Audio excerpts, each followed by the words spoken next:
El canvi en els hàbits de consum, especialment entre el jovent, la densificació de nuclis urbans i l'expansió de les àrees residencials comporten inevitablement la necessitat d'adaptar la legalitat a una realitat que aflora arreu.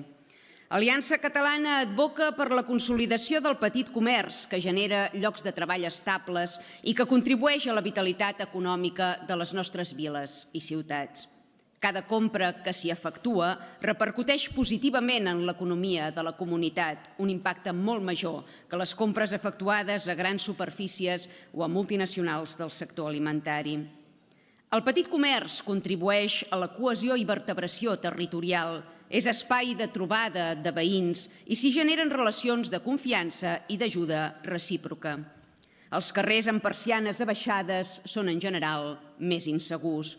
La desertització comercial manlleva la personalitat dels nostres municipis i els aboca a la degradació i a la inseguretat.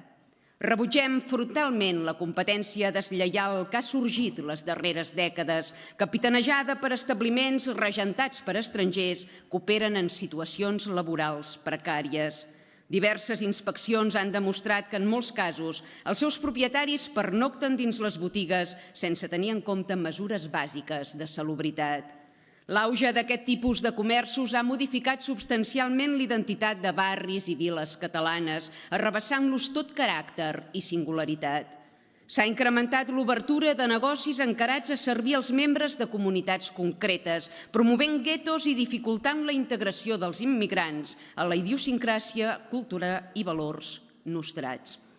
Diverses inspeccions i batudes han fet aflorir tota mena d'irregularitats i infraccions, manca d'aigua corrent, ús de soterranis com a habitatge, treballadors no registrats, productes caducats, rètols que incomplien la llei i l'absència generalitzada d'atenció en català. És urgent i imprescindible recuperar el comerç local propi i legislar contra aquesta competència deslleial que ens desdibuixa el país. Qui vingui a visitar Catalunya, que es trobi Catalunya, no aquest guirigall multicultural i despersonalitzat.